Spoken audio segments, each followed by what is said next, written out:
লোহিত সাগরে একের পর এক হুতিদের হামলা, ঝুঁকি দেয় আন্তর্জাতিক বাণিজ্য। আর সেই সংকটের মধ্যেই বড় পদক্ষেপ নিল সৌদি আরব। বাণিজ্যিক জাহাজের নিরাপত্তা নিশ্চিত করতে গঠন করা হয়েছে নতুন সামুদ্রিক প্রতিরক্ষা জোট। সবচেয়ে আলোচনার বিষয়, এই জোটে রয়েছে বাংলাদেশও।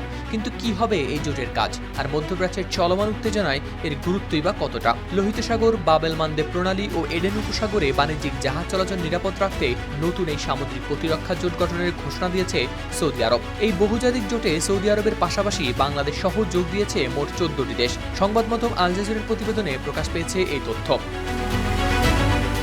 সৌদি আরবের প্রতিরক্ষা মন্ত্রণালয় জানায়, মাল্টিন্যাশনাল মেরিটাইম ডিফেন্স অ্যালায়েন্স বা MMDA নামে এই জোট গঠন করা হয়েছে যৌথ সামুদ্রিক নিরাপত্তা জোরদারের উদ্দেশ্যে। জোটের সদস্য দেশগুলোর মধ্যে রয়েছে বাংলাদেশ, পাকিস্তান, তুরস্ক, কুয়েত, কাতার, বাহরাইন, জর্ডান, মিশর, জিবুতি, সোমালিয়া, ইয়েমেন, সুদান ও কমোরস। এই দেশগুলো প্রতিশ্রুতি দিয়েছে লোহিত সাগর, বাব আল মানদেব প্রণালী ও এডেন উপসাগরে আন্তর্জাতিক বাণিজ্য ও জ্বালানি পরিবহনের পথ নিরাপদ রাখতে তারা একসাথে কাজ করবে।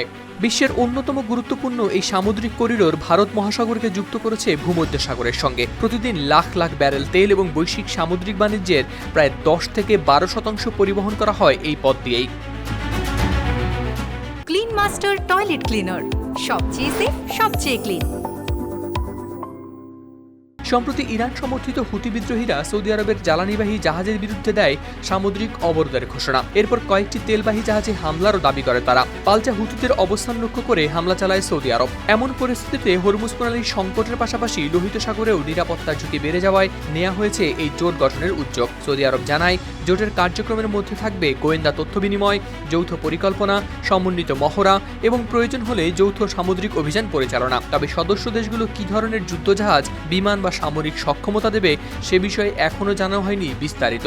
এদিকে লক্ষণীয় বিষয় হলো, উপসাগরীয় গুরুত্বপূর্ণ দুই দেশ সংযুক্ত আরব আমিরাত ও ওমান এখনও যোগ দেয়নি এই জোটে। যদিও সৌদি আরব জানায়, ভবিষ্যতে জাতীয় প্রক্রিয়া সম্পন্ন করে অন্য দেশগুলোরও সুযোগ থাকবে যোগ দেওয়ার। সৌদি সরকারের ভাষ্য, এই জোট সম্পূর্ণ আত্মরক্ষামূলক। কোনো নির্দিষ্ট দেশকে লক্ষ্য করে এটি গঠন করা হয়নি। তবে বিশ্লেষকদের মতে, মধ্যপ্রাচ্যের বর্তমান নিরাপত্তা পরিস্থিতিতে এই উদ্যোগের কৌশলগত গুরুত্ব অনেক বেশি। হাওলাদার শামীম, RTV।